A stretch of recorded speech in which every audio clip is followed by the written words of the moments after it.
Welcome to Entreprogrammers Podcast, the podcast for developreneurs, the podcast where you get to be a fly on the wall listening to real conversations of three developers trying to tackle the challenges they face as entrepreneurs. We are live. We are alive. Doesn't John work for you now? Just fire him. You own like 75% of Simple Programmer, right? Unfortunately, it's 49.9. So So you have to get him to agree to fire himself, huh? yes. Yeah, you have to get 0.1%, 0.02%, 0.2% of him to agree to fire himself, and then you'll have the majority. There we go. I should just invest 1% of the company. Oh, there you go. And then To be the There you go. tiebreaker. yes. You can throw it either way. So how are you guys doing? John is not here yet. He's in Europe. I think he's in Stockholm at the moment. So I am I'm so doing tired alright. of writing show notes. oh, have you been writing all of them yourself? No, not all of them. So I haven't really heard from Joanne in about a week. Okay. Um, She's not the one that you were hoping would work out, right? Hold on. Why have you been talking to my wife? not that Joanne. Oh. I can't let your wife go either.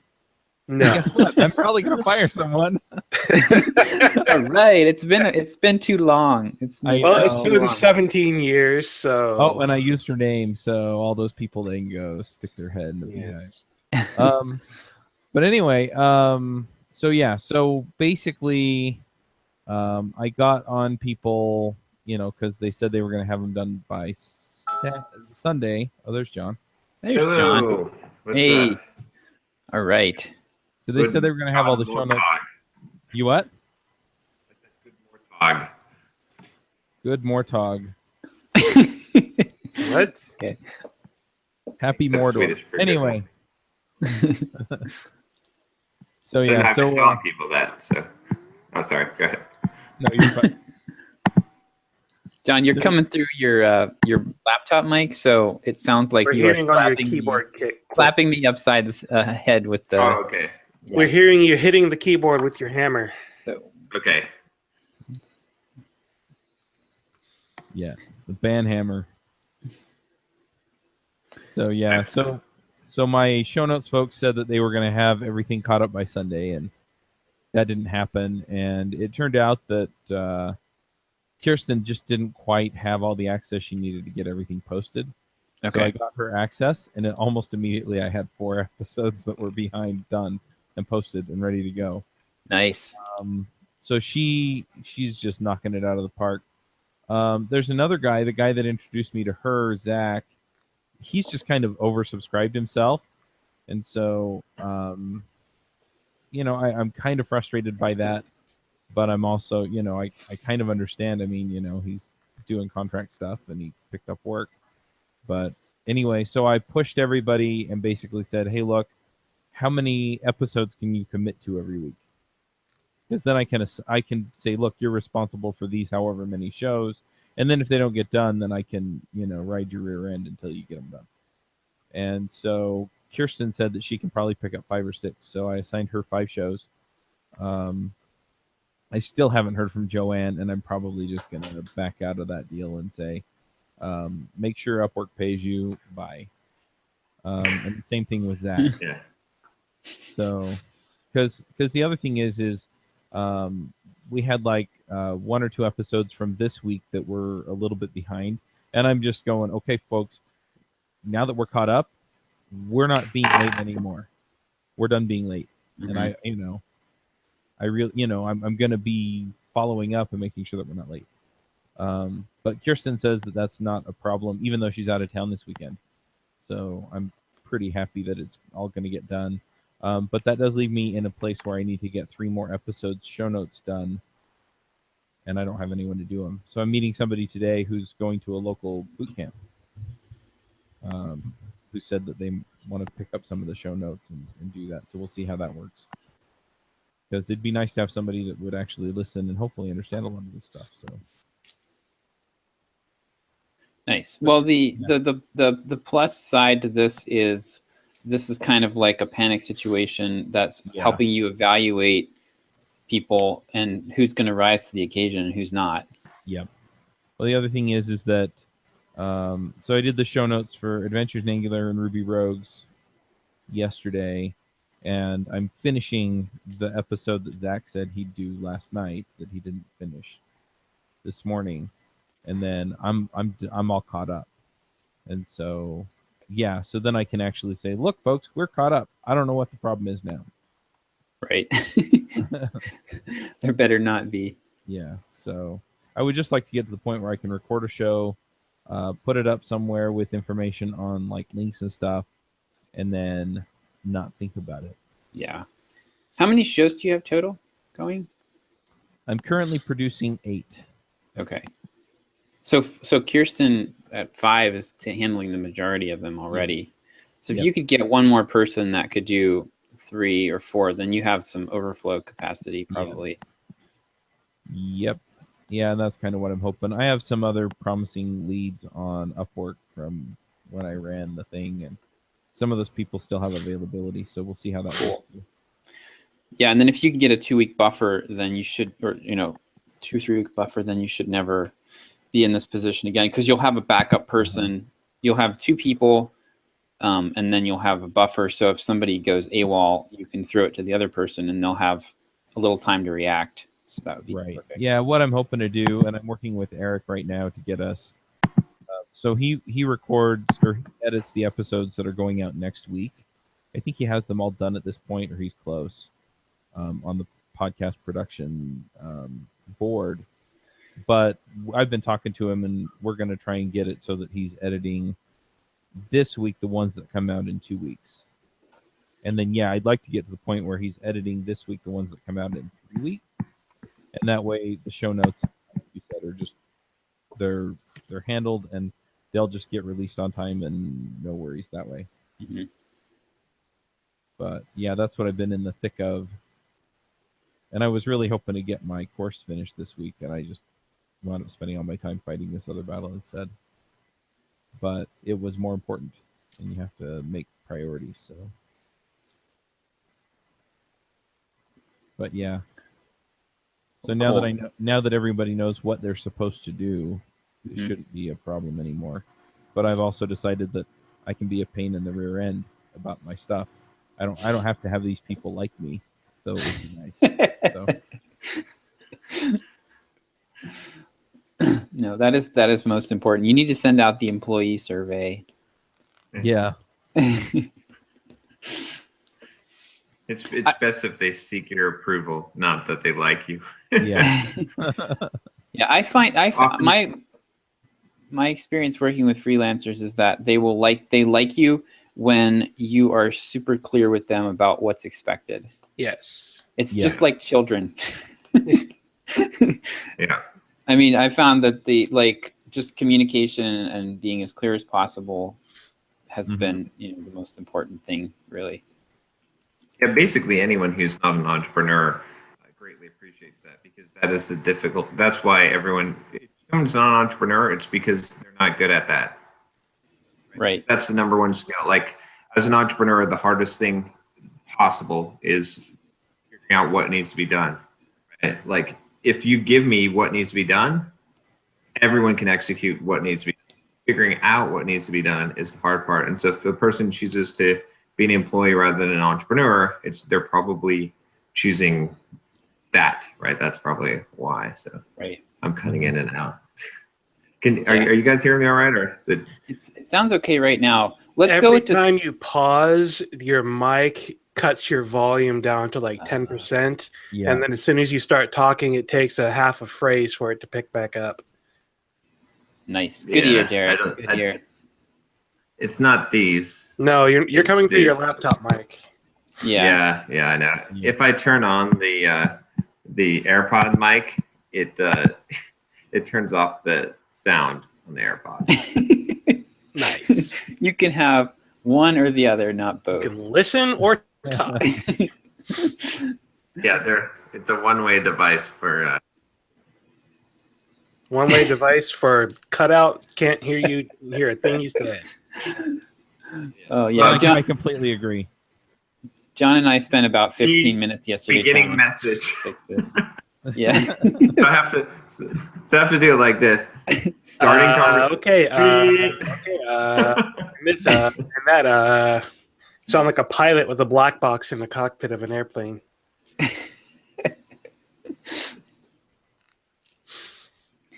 I think of another alternative. I don't think there is one. Yeah, because this doesn't have a mic. So, well, if you can use those to hear and the AirPods to talk. The only problem is that I only have 2 ear holes. If I had 4, but you don't need to have the AirPods in your ear to talk. You can hold one and have the other ones to listen. That's true. Okay, all right, I'll give that a shot. Okay, while John is figuring that out, I've had a pretty good couple of weeks, I think. For the most part, I'm feeling pretty well, so that's a good thing. I'm still not quite to where my mood levels need to be, and I'm going back to my doctor on Tuesday and going to talk to him about upping my dose a little bit, which I think will push me over that last little hump. But in terms of my business, I think the last time I was on, I mentioned that I have this distribution deal with Manning Books and their new screencast platform, where they have a lot of interactivity with the transcript and problems that they're going to have for inline code and stuff like that, which is pretty cool. I've got all of my videos delivered to them, and they are in the process of getting the transcripts made. So hopefully they will start creating the actual course on Monday or Tuesday, and I'll be able to start getting that actually moving forward pretty quickly. And then this morning, ended up having 3 separate conversations around. Yes, John, we can hear that clicking. Okay. It's working. Ended up having 3 separate conversations with various people about potential work to be done. One of which is the consulting group that I was working through previously at that healthcare company. The healthcare company, I've literally written them off. I don't care about them anymore. They've scheduled like 12 hours per calendar quarter for me, so whatever. That's their problem. I'm done with them. But the consulting group that I work through, they have a lot of ties into some big name industries around healthcare and education and other things. And the primary guy in that consulting group demonstrated the scheduling system that I built to not quite a competitor, a company that is in the same core space, but specifically within a different industry, not healthcare, and dealing with mainframe level computers, not the kind of server configuration that I deal with, but a very similar product. And the guy that he showed it to was basically just totally geeking out over how much progress we had made and how well we had done with what little time and effort we had put into it, and how excited he was about seeing that. And so the consulting group that I work through is going to continue talking to that guy about features and requirements, and we're going to put in some time and effort on our own to get our product a little closer up to snuff in terms of marketability and feature set, so that we can start selling it to potentially a few educational institutions here in Texas, and also to a few additional healthcare organizations around the country, since the group I work through has those kinds of ties. And so the conversation right now for us internally is, who's got the money to put into this, who's got the time to put into this. And I have the time, but no money. So those guys are looking at splitting up a really low hourly rate between themselves in order to fund me doing the development, along with the wife of the guy that I work with directly. She's going to be coming up to speed on this as well to help me out with development. So there's real potential there for this thing to turn into a marketable product, which would be great. In the short term, though, there will be a minimal hourly rate that I'll be able to get through this group to help offset some of the financial issues that I'm having. And then there's a guy up in Canada that I've been talking to off and on over the last couple of months. He's getting more serious about bringing me on to do some client work with him. So I'll be talking with him probably Monday. We tried to get a call going this morning, but he ended up in another call. So I'll probably talk to him on Monday and see where he and I can join forces to get me some hours as well, which would be really nice. So essentially, I am out there actually putting in the effort to look for what is essentially going to be full-time work from someone somewhere, whether it's the consulting group with the scheduler system that I've built already, or with this other guy up in Canada and his company, or potentially, one or two other people that I'm reaching out to as well. So progress is being made. That's good. I hope to have something lined up in the next week or so that I can start digging my way out of this hole. Any income at this point is a necessity. I'm not even thinking about, should I consider this hourly rate or that hourly rate? I'm just asking people, hey, what can you spare? What can you afford? I need work, because that's the truth. I'm either, sitting on my couch playing video games or doing work for a small hourly rate. Which one do you think I'm going to pick? A small hourly rate, hopefully, is what you had going through your head, not playing video games. I bet you never thought your copywriting skills would be used to make a sign that says "Will code for food." Exactly. Exactly. I'm going to write a 12-page sales letter on will code for food. Yeah. That's exactly. Well, I hope it works out, E. Yeah. Yeah. Pretty good, eh? But yeah, so that's, things are still very difficult financially. Like I said, personally, I'm doing much better. There are still days like this last Monday, where I got a ton of work done in the morning, and then that afternoon, my anxiety shot through the roof. My energy levels plummeted. I ended up sleeping for like 3 hours and just couldn't get anything done Monday afternoon, Tuesday morning. But I, got through that Tuesday afternoon, started feeling better, got a lot of work done Wednesday, and got the remaining screencasts sent over to Manning. I'm really excited about the Manning thing. I really want to get that done as quickly as possible so we can start selling that. The next things I have to work on is actually going to be the marketing side of things. Their marketing team wants me to take the first stab at putting together the core info on what the screencast series contains, the stuff people will learn, the problems it solves, things like that. So it'll be a good chance to stretch my marketing legs again. I haven't done that since like March. So that'll be good for me to do that again and get that over to them, and then work on the live coding problems and exercises in the actual screencast once they start putting them into their system. But it'll either be November-ish or probably January-ish before I actually start seeing income off of that, though. Once I do start seeing income, I'm hoping that I can bring in 10, 15,000 pretty quickly. I think I can, as long as I put in the effort myself to help direct people over to that platform. Mm-hmm. The good news, Are they delaying royalties on those? They do on book royalties, like a quarter?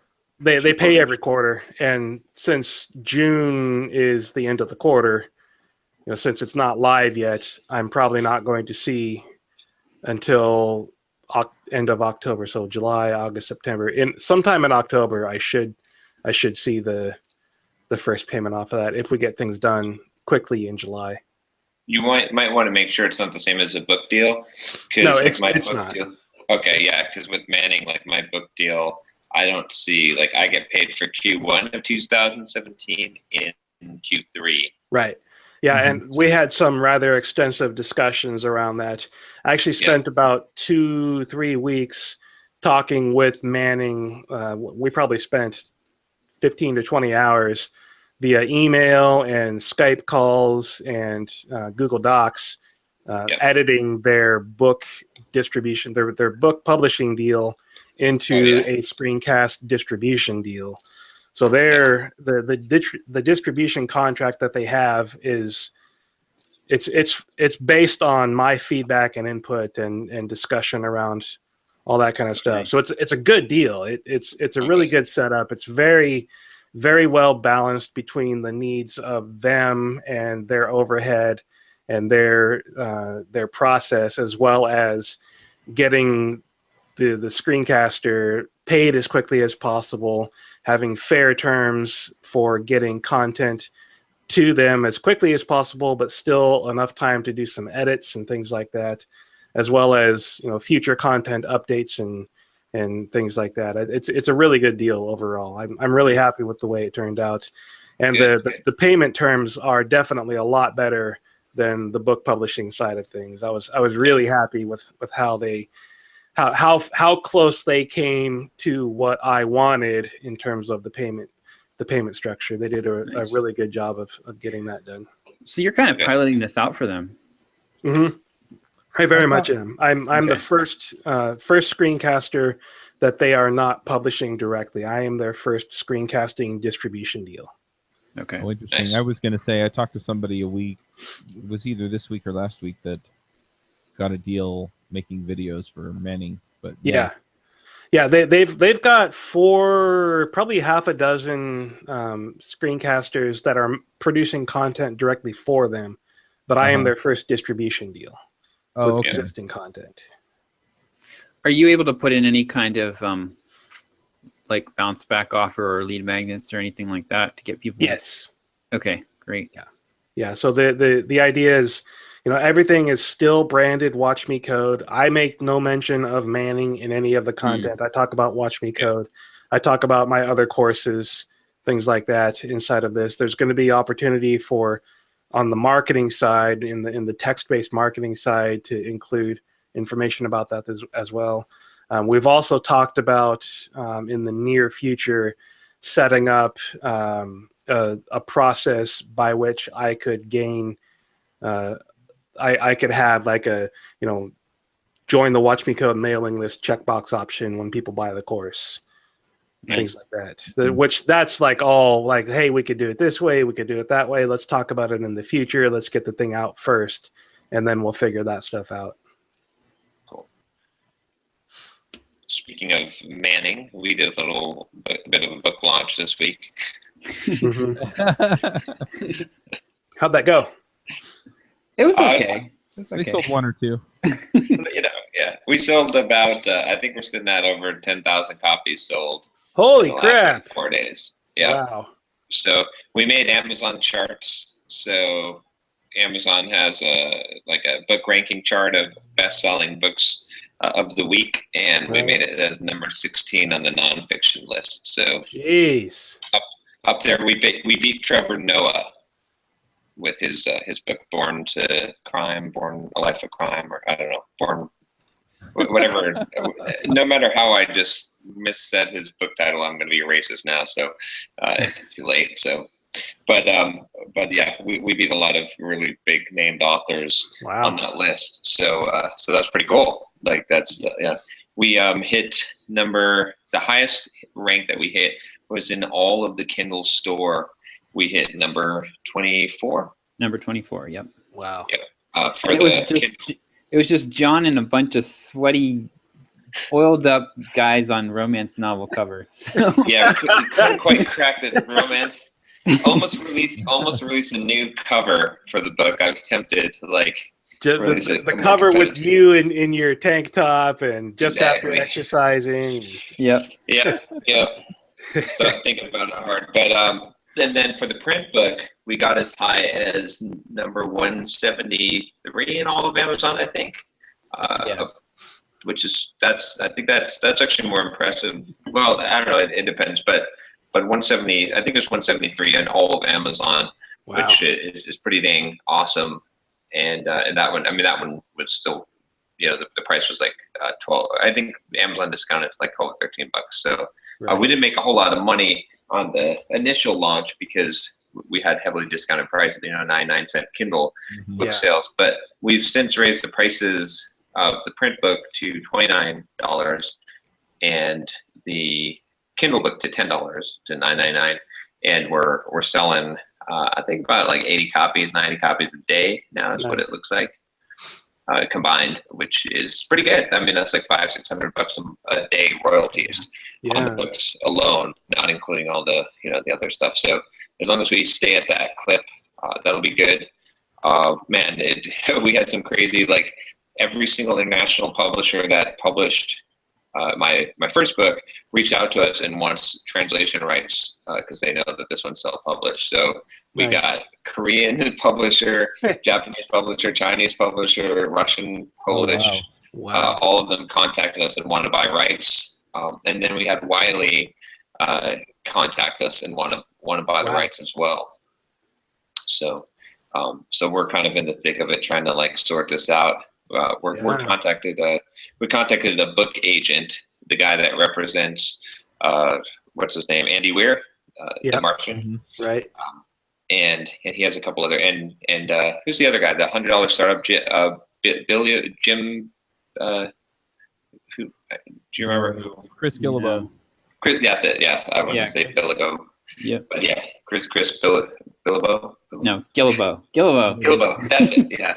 So we've contacted him, and I think we're going to probably do some kind of representation deal with him in order to just negotiate all these foreign deals, because it's too much. And I don't know. We'll have to see on the Wiley thing. Everyone we're talking to is advising us. I mean, Wiley is kind of a big publisher, but everyone's advising us don't sell your soul to a publisher. Like you're self-published and you're making money. But I think historically, I think we can pretty much claim the title. I'm going to claim the title that we have launched the most successful technical book of all time.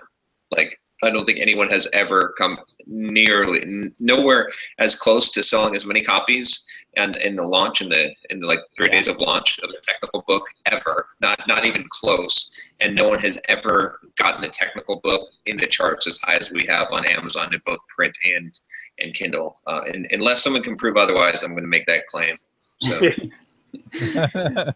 Our agent, the agent we're talking to, he got his start he spent like 10 years doing basically publishing programming books. On his website, one of the clients he listed was a SharePoint MVP, and I was like, oh yeah, that's our crowd. So he was pretty surprised by what we've been able to accomplish with this. So that was pretty cool to hear, because he's represented like pretty big name, like New York Times bestseller types. Yeah. Nice. So we'll have to see what happens here. I mean, hopefully the book sales continue at this clip, but it looks like, I mean, I'm thinking that we're going to raise simple programmer revenue with the book alone by 20 to 30K a month of additional revenue, just with but I mean, just the royalties on the book on a daily basis, like on a monthly basis, will probably be somewhere around 15 to 20K. And then we're getting over a 10% opt-in rate on people who buy the book. That's right, Josh, right? Yeah. Because you said there's 1,600 people. Yeah, so it's close to, it's between 10 and 15%. It's a little hard to know exactly, because one confounding issue here is we opted into, Derick, we talked about this last week, I think, but we opted into the Kindle Ultimate or the Kindle Unlimited program. Right. And oh man, like we got so screwed, because you get the book for free, right? Well, but Amazon was using us in our 99-cent promotion. All that marketing effort we put in they were using it to sell Kindle Unlimited subscriptions or trials. Because they basically hid our price, and when you went to the page, it was like, read the book for free. Yeah. And so we've actually had a lot of people, like, they show you how many pages are read every day on the book through Kindle Unlimited. And you figure, so most of those, the vast majority of those page reads are going to be people that just downloaded the book. Because most people download a book, read 20 pages, and then never touch it again. Yeah. It's just how it works. So, but we're averaging 15 to 20,000 pages a day read for free through Kindle Unlimited. So those don't count as sales, but we're probably getting a bunch of those people to opt in. Mhm. And we deliberately put the opt-in. This was a tactic that John had stumbled across, and we did it on purpose. So in the first chapter of the book, we talk about how to get the $175 of free bonus materials that we're giving away with the book. Well, when you download the sample, the first chapter is usually included, or right? the look inside. The look inside Yeah. also, you can get it from there. Yeah, the look inside. Right. So basically, we have this really enticing offer that's like highly Inside visible. the look inside. Yep. Yep. Nice. Some guy emailed me. He's like, "You're an idiot." He's like, "You put, someone could just get your free digital toolkit for free if they just knew the look inside in your book." And I was like, "Yeah, I'm an idiot." I was like, "Yeah. Oh, really?" Those 20,000 people that just signed up to my mailing list because of the Amazon look inside. Yeah, Right. I'm an idiot. Working as designed, right? Yes. Yeah. Exactly. Yeah. Well, and it's funny too, because like the Amazon gives away the first 10% of the book for free. Well, this is an 800-page book. Yeah. So, there's a lot of content there for people to take a look at. Yes. Um, Wow. But yeah, so but anyway, so we don't really know how many of those subscribers are actually from the book who purchased it versus like are looking at it on Amazon for free or Kindle Unlimited or whatever. But we're getting a like I sent John a screenshot this morning.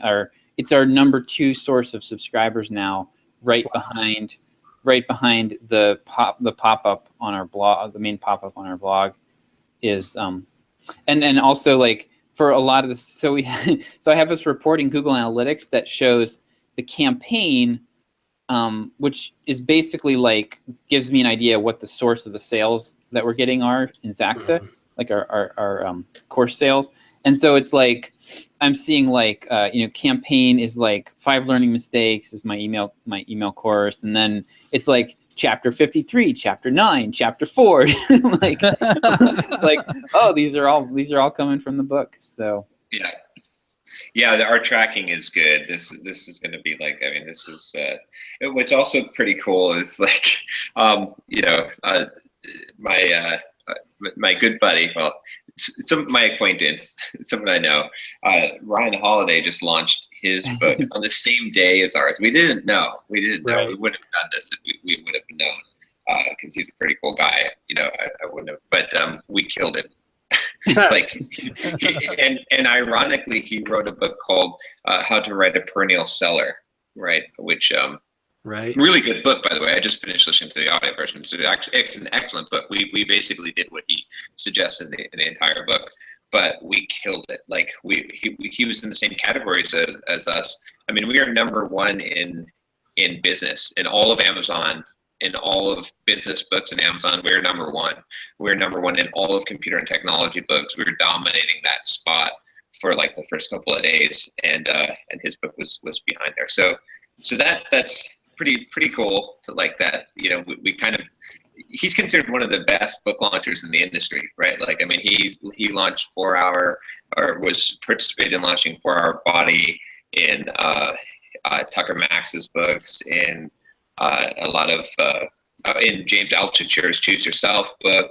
What else did he do? He did a ton of books that were highly successful. So that's a pretty good that was a pretty good win, I think, to be able to do that. Yeah. So I sent him the results too, and he was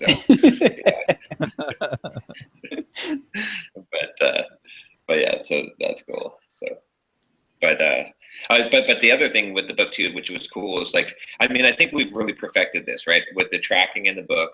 And like, one thing I caught right before we launched was that we could use our own Amazon affiliate link, because we thought we couldn't do it. But I looked on Amazon site and it was like, oh, make sure that one of the things that you do when you promote your book is use your affiliate link to get more money.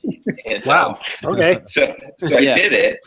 And you can imagine, I mean, we're doing like $6,000 worth of Amazon, total sales per day on the book launch day, right? And so we ended up like doing a couple $100 Amazon. So in addition, so right now at this clip, it looks like we'll add another $50 of Amazon affiliate revenue every day to our business.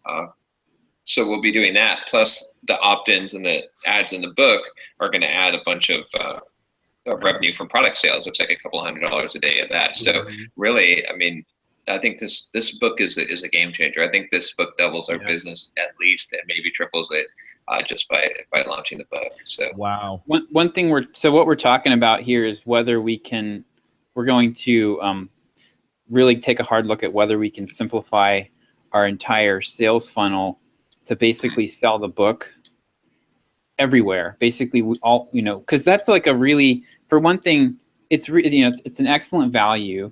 It's a low price product. It's an excellent value, and it does a really good job of selling a lot of our other stuff. So it might be, and plus you're sending people to Amazon, which is not, it doesn't raise people's hackles or concerns the way that Zaxa.com, simpleprogrammer.zaxa.com does not have the same trust level as Amazon.com. So yeah, we're seriously considering that.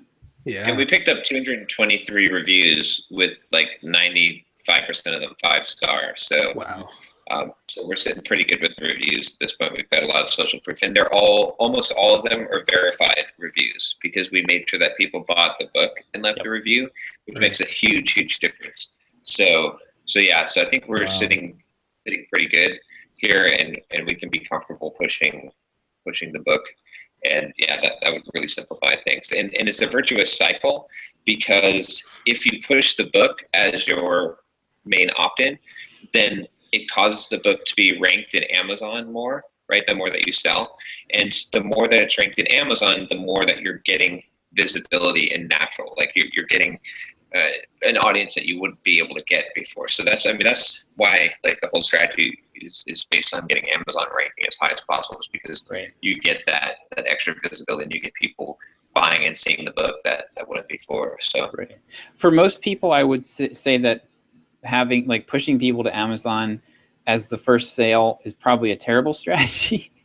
Yeah. Because you can't track it and everything. But if you've got the clout where you can actually pin a book to the top of some major category like we can, then it becomes a valid, it becomes a traffic source. So we're using our muscle to basically give us free traffic.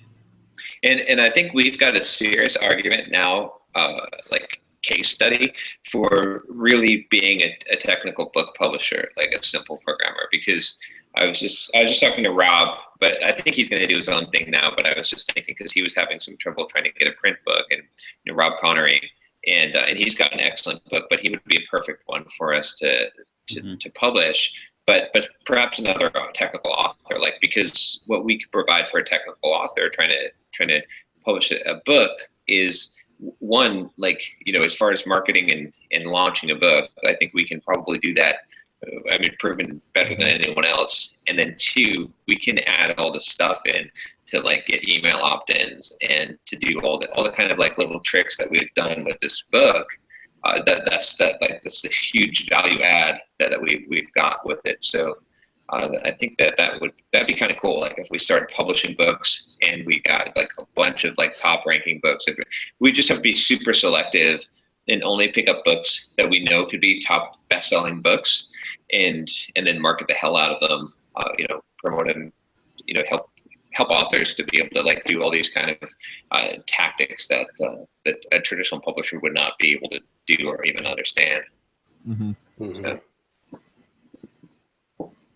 Yeah, it is really. Just talking to the agent and I reached out to Tim Grawl, he wrote your first 1,000 copies. He's like a book launch guy, and I reached out to him just to ask him about the Wiley thing where they contacted us, and it's really basically the cycle is that most authors, and we avoided this because both John had previous experience, and I just have read enough to know that most publishers do nothing for you. Yeah. When it comes to marketing, basically all they can offer is some help with distribution, and it's really it's pretty sad. But the model is basically it's a lot like venture capital, where they just are trying to buy. They're hoping to buy. They buy 100 books, and they hope that a couple of them become evergreen classics and sell for 25 years, and that's where they make their money. I mean, they're basically like just a distribution channel, and it's really it's becoming obsolete very quickly. Mm-hmm. Mm-hmm.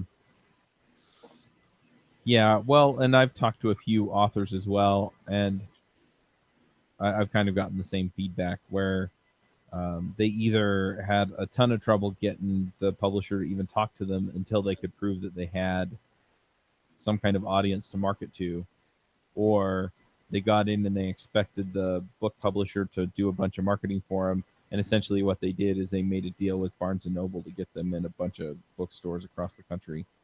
And since most developers I know will buy the book online first anyway, it really didn't help them out. Mm-hmm. Right.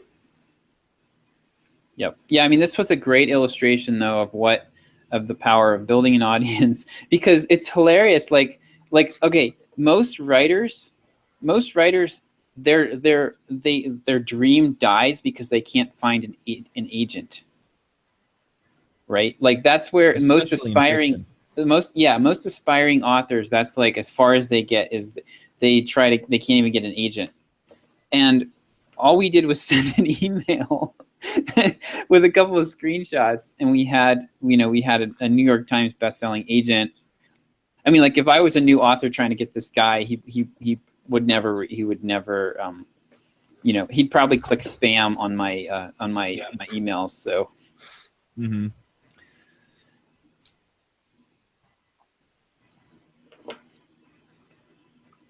But yeah, so a funny glimpse of the dark side of success. So I got an email yesterday. Is it okay if I talk about this, John? The drip thing? Yeah, okay. So I got an email yesterday from Drip. So since getting bought out by Lead Pages, the team's grown a lot. There's a guy, I guess he's our account representative. I'm not really sure. His email address isn't even Drip. So I'm not really sure exactly what his role is, but he'd reached out to us a couple of times in the past, but he sent an email yesterday and he was like, so your email list, so we've recently started looking at email accounts and in Drip and looking for ones that have a high rate of spam issues, and yours is at the top. And normally what we do in this situation is we suspend you basically. So please reply to my email. I was like, oh boy. So I immediately responded. And so basically he wanted us to prune our list. So he's like, typically what we'd recommend is you go in and you just prune everyone who hasn't opened the last 15 or 20 emails. Mm-hmm. So I ran a query, and of course, we have 76 or 77,000 subscribers now. So when I ran this query in Drip, it said the little raindrop went from this to this is taking a while. So I had to have them notify. So like 2 hours later, it's like, well, if you prune anyone who hasn't opened the last 20 emails, you will delete 38,910 subscribers. Holy crap! I was like, oh, I don't really like that option. No, don't cut your list in half. Yeah, so I sent a screenshot over to the guy from Drip, and I was like, do you really want us to delete half of our business? Can we get on the phone? So so I jumped on the phone today with them, and so it was their deliverability guy and this account rep, and we batted around some options. So basically what it looks like is we have there's basically 3 different types of like they call them spam traps, or they're basically like email addresses that the deliverability companies use to determine how gross your list your list is and how cruddy it is. And we had all 3, and the worst one is it's called a primary spam trap, which is an email address that was created solely for the purpose of catching spammers. And then what they do is they just create these email addresses, and then I don't know if they list them somewhere or they seed them out on the internet, but then they never sign them up for anything. And then they see like, all right, who starts mailing these? Because then they'll know that you're scraping lists or doing gray hat or black hat type stuff. Right. So we had a bunch. We apparently have a bunch of these in our account, and obviously no idea how they got there. So what I'm thinking is that so I was talking to them and I was like, you know what? Here's what I think happened. I think we market to software developers. Software developers don't like marketing, and the deliverability guy starts going like nodding his head as I'm talking, and he's like, yep, he's like, I think somebody sabotaged you deliberately. Just we're getting the more high visibility you get, the more this type of thing starts to happen. So we think that somebody like is seeding our email list with bad addresses to cause us problems. So what I'm going to do, I think, is we're probably going to end up. So I ran a query and I looked at people with a lead score of 0, so they haven't clicked or opened anything in like 6 months, and they also came up in that haven't clicked an email in 15 emails query, and that looks like about 15 or 18,000. So we're probably going to take those out, throw them into MailChimp, send them like an email maybe once a month, try to wake some of them up. And then anybody who doesn't open or click or anything will just, delete. But yeah, that was really, I was kind of stressed about that yesterday. Jeez. It was like the suspension word, the S word came out. Yeah. I mean, you're talking about deleting a chunk of emails that is still twice the size of my email list. Exactly. Yeah. Yep. John, we're hearing echo through you now. Yes, I think John rejoined I'm on his trying phone to try to fix the. Okay. On the computer. The quality sounds better. Sound quality. Yeah. So that's been fun. And then the other thing I've been scrambling on is we promised. So with all this bonus stuff that we promised in the book. We had it all. John had it all created before the launch, but we hadn't. It needed like we wanted to do like we wanted to make it. Wanted to make it really high quality. But which means like get the videos edited, get intros made for all the video courses that John put together, package everything up, get all the handouts and PDFs designed by a professional designer. So that's basically what I've been scrambling on all week is getting that set up. Oh, the other thing we're doing with that is we are, so I decided that I didn't want to just give this stuff away like you would with a normal opt-in, like, enter your email address and then blam, it just throws you on a thank you page with all the downloads. I decided that I'm going to run them through a checkout process. So they're basically buying for free, like they're getting, you go to the page that's in the book, you click the button, it says download, and it takes you to a shopping cart, and it applies a coupon so it's like the price is listed as $175 with a $175 discount, and then so that way it's like, oh, okay, this is actually a product. We're probably going to list it on the website for sale at $175. Like probably nobody will buy it, but it'll actually be available for sale at that price. And I think it might actually get bought. I mean, I think it's worth a lot more than that, honestly. Like, I think what we need to do if we're going to actually make sales is I think we need to break it apart.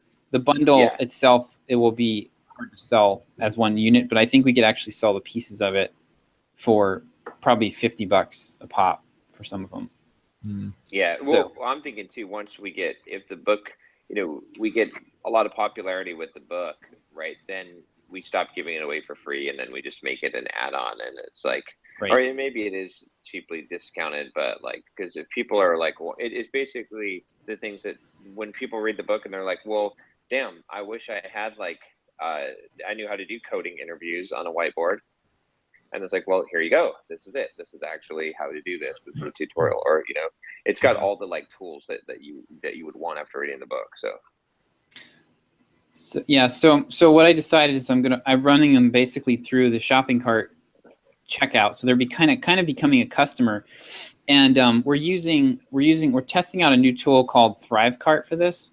And what ThriveCart allows you to do is throw on the checkout page. So it'll be basically, they'll see that the price is 0 and they can just enter their email address, or there's going to be this checkbox with a $5 offer, like check this box. And when you check that box, credit card information pops up and they can fill out their credit card information for this $5 offer. So it's like basically a $5 add-on to a free product. And then so after that, we're also going to have, we're going to probably throw an upsell or two into the mix as well. But yeah, so anyway, I'm scrambling to get on that because we promised it by August 1. So we've got to get everything, everything all squared away and set up for the delivery. But Derick, we might want some input from you on setting up a membership site at some point, because right now my delivery method, I won't go into detail, but my delivery method is suboptimal. for this product, because the ThriveCart doesn't offer secure delivery like DPD. So my delivery is not really, it's a hack.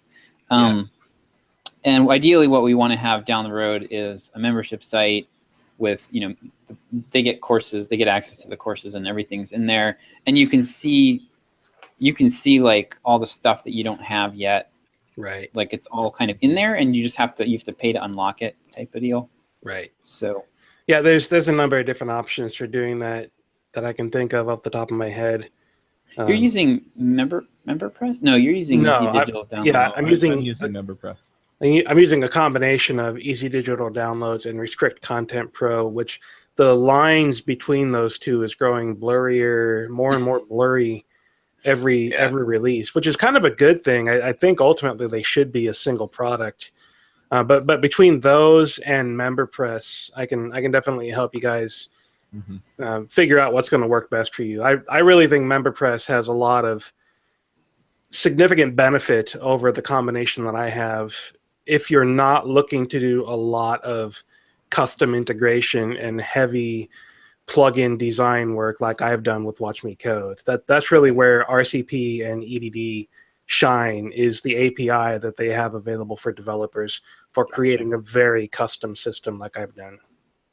Yeah, MemberPress also does have a developer license, and they also have it's a REST API. It's what they give you. Yes, it is.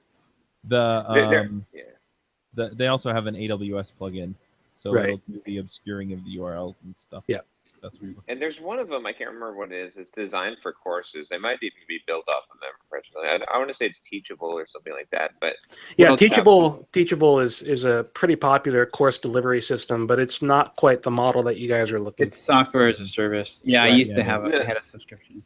Oh, that's why I said that. But there is one that is a WordPress plugin that is essentially that. I can't remember what it is. Reach out to Brennan Dunn. He uses one, and he is not quite sure he likes it. At least last time I talked to him, he wasn't sure he liked it. But ask him what he's using and what he would recommend for his course delivery. Yeah, I also pulled in a theme that had a bunch of plugin stuff for courses. Yeah. So, and that's what I'm using for my course. I'm not actually using MemberPress. Right. So, but I haven't sold a lot through it yet, so I don't have solid opinions. Yeah, it'd be nice because it would solve a lot of problems for us. Yeah. Like one of the problems we're having with this package that we've got Rodrigo working on is the file size, like to have 1080p quality. Yeah. Video that I shot, quality video, and he gave us Rodrigo's first, cut at it. He gave us this shitty, like scaled down video because it was still too big. Like it was 320. It was 320 by 120, and it was suitable for playing on any BlackBerry device. But we upload high quality YouTube videos every day, right? 2 to 3. We upload like 5 gigs of YouTube videos every day.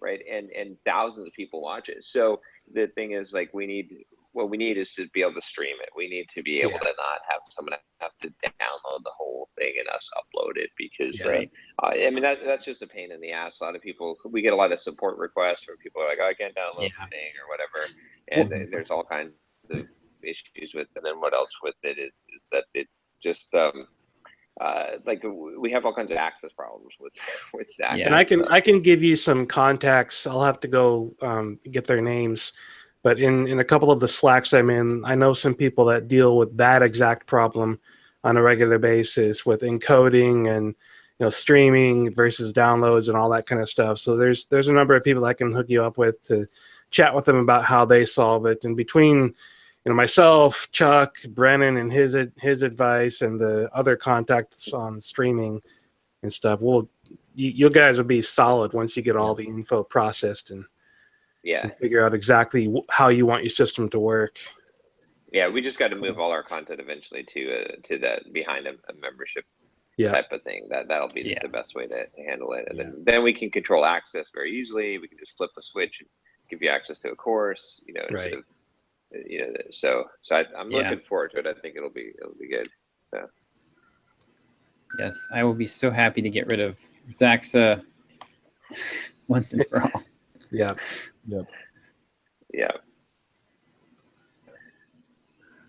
And aside from that, I am in Sweden. I'm in Stockholm. Nice. It's pretty nice. It's actually you would think it'd be pretty damn cold here, but it's not. It's because it's further north than Malmö, Denmark area, but it's pretty nice, pretty interesting. Everyone speaks English here. It's basically the most Americanized European city thing I think I've been to. So cool. You going to the Cracker Barrel then? Taco Bell. I try to get authentic Swedish food, right? And it's like some of those rancid Swedish meatballs from IKEA. Yeah, it's like they have Swedish meatballs, and I swear half the time it's from IKEA. They're like there's really not like it's funny because every time I try to go somewhere in Europe, I'm like I want authentic food and go see if you can get some lutefisk. Oh, that smelly fish. The canned, No, get some not canned. Get some real lutefisk. Go to a restaurant and go to every little hole in the wall restaurant you can find and find somebody that has real lutefisk, not the canned crap. Let me tell you the best thing though that I found. This is the best thing. This is like I don't know if I want to leave Sweden because this is so good. Salt licorice ice cream with licorice sprinkles on top of it. That is the best thing in the world.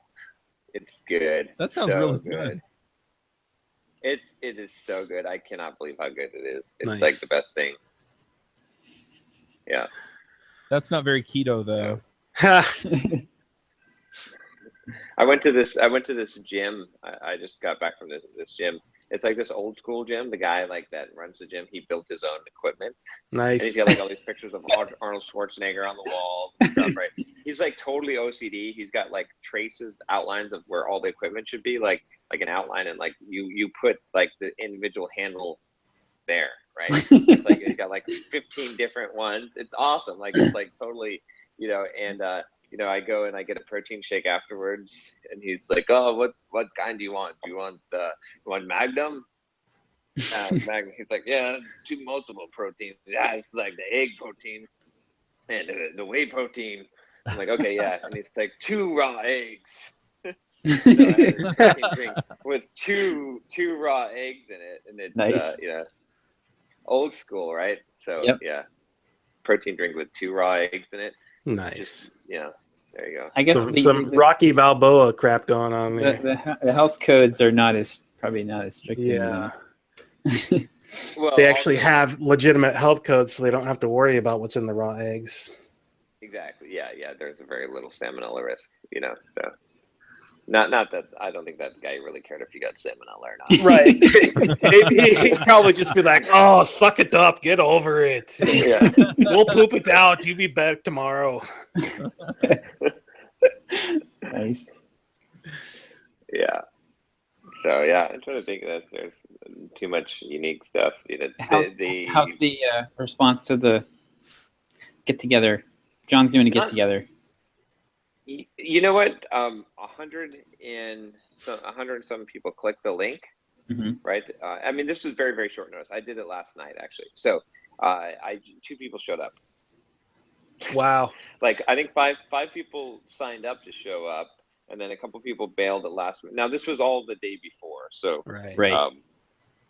But 2 people showed up, and so it was cool. So we went to dinner. I actually bought them dinner. So. Yeah, it was. I had Swedish meatballs at a nice restaurant. They pull out the IKEA bag and plop it down on the table. Yeah, they didn't have books for me to sign, so I think they bought the Kindle version of the book. But okay. Well, that's when you pull out the real sleazy charm and pull out the pre-autographed books and just hand it to them. yeah. What's your name? You fill in the blank where you Exactly. But I think I probably won't do a meetup in Finland. I'm going there on Sunday, and then not in Tallinn, Estonia, because I'll only be there for like 2 days. But I'll do one in Switzerland somewhere, and then probably 1 or 2 in Italy. So. Right. That sounds so fun. Yeah, I think it'll be pretty cool. So. Hi guys, Chuck and I need to get going here. Looks like from the comment section, so we should probably wrap it up. All right, cool. Should we do our thoughts for the week? Mm-hmm. So I'll start us out here.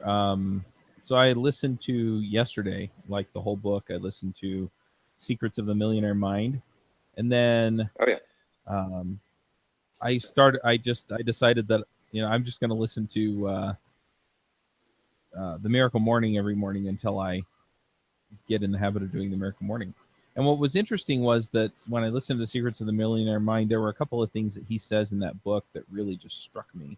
And it's funny because I told a few people that I had listened to the book and that I had really enjoyed it, and there were a lot of things that I felt like I had learned from it. And anyway, I got some people poo-pooing it, just saying, oh, it's magical thinking and stuff like that. But a lot of it is really just down to, just the way that you think, and the way that you think affects the way that things manifest for you. Do you know who poo-poos books like that?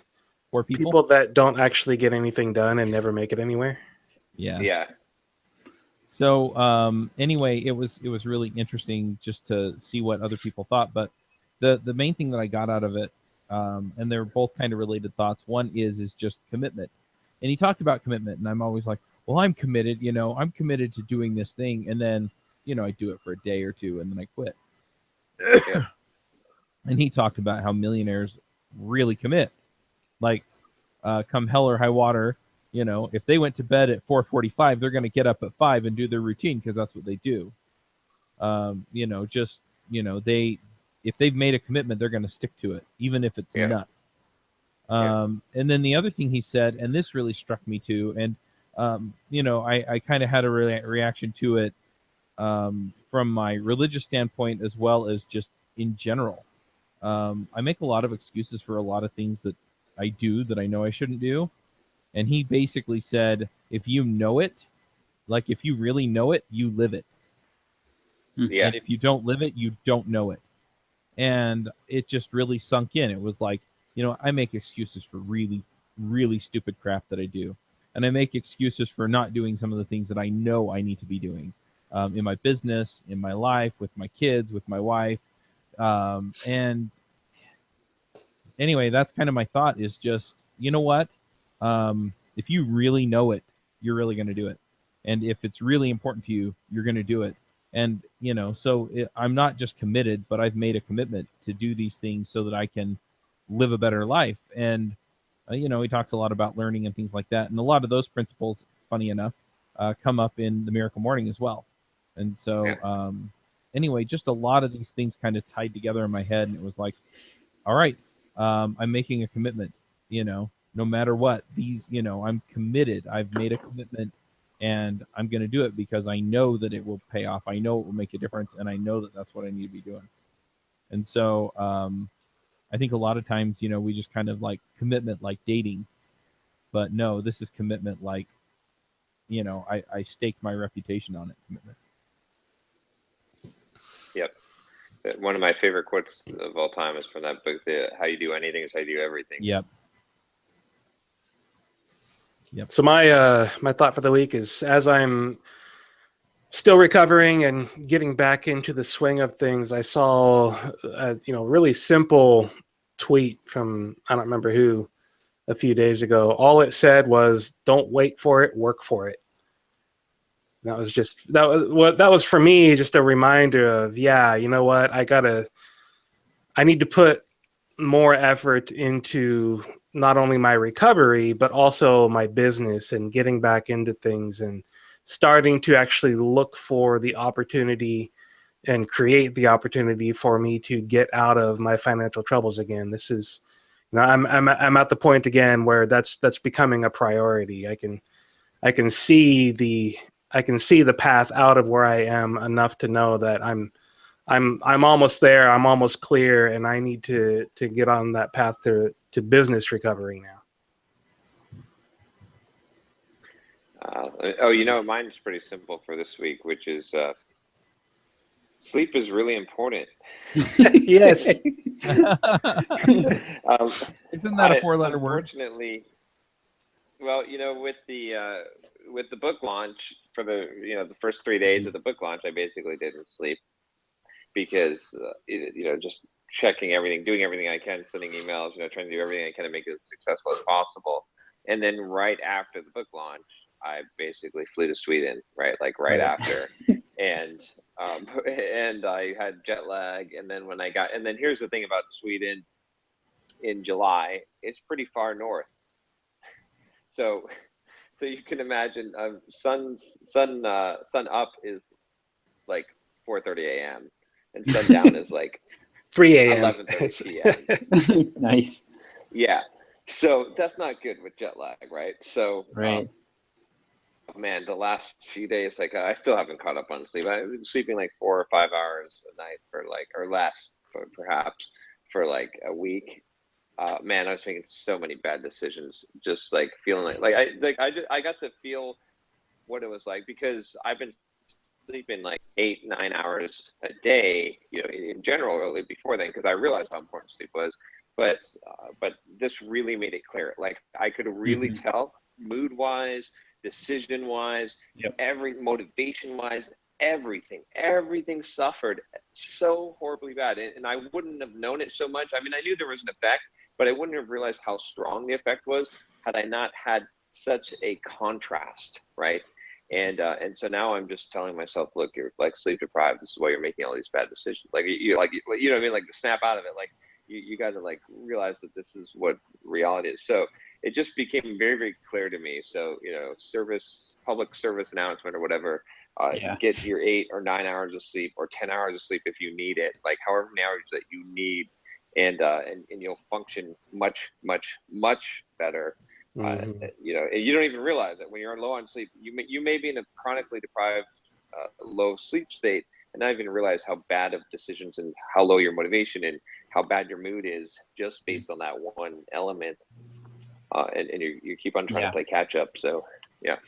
Yeah, 2 days. I think it's 2 days of short sleep, like 2 days of 5 or 6 hours, and you're basically impaired at the same level as if you were legally drunk.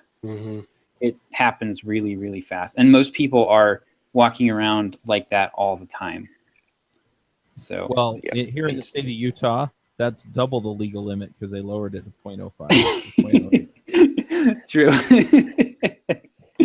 That's awesome. All right. Well, I'll do another PSA here. Okay. So I'll keep this really short, but basically, I realized that for my entire life, I've probably had some kind of thyroid issue and didn't know it. So thyroid, I've been doing a lot of research about this recently. Thyroid issues may affect up to like 25% of the population. So, if you are low energy, cold, I've always been a cold person. And I just thought that was how some people are. I started tracking my temperature recently, and it averages like about 96.5 degrees. It's supposed to be 98.6. Like that is seriously out of whack. So I'm getting some testing done, trying to figure out what's going on. And it might just be as simple as like iron deficiency, but thyroid is basically the master hormone for your entire body, and it manifests in a million different ways, like depression, low energy, cold. I've been just like reading about it and going, oh yeah, my toenails are brittle. I thought that was normal, and just all this stuff. It can really screw you up. So hopefully I can get that fixed. But it's amazing to me that I could have, I've gone to the doctor. They've taken my temperature. My last appointment, it was like 97.5 in the afternoon, and it should have been, it should be 98.6, and nobody said boo.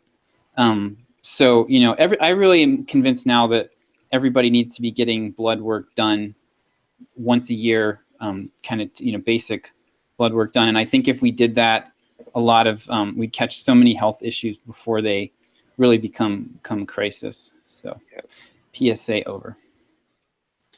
Yep, I'll second that. I found out about a liver issue with blood tests. And I wouldn't have known otherwise. So. Yep. All right. All right, guys. See you next week. Yeah. All right. I think I'll be in Finland or Tallinn. One of those. I'll be somewhere. So I'll see you guys. All right. See ya. Yeah. Wanna start a business, but you just know how to code. Listen to John, Josh, and Derick as we figure it out. We are the Entre Programmers, and we'll teach you straight up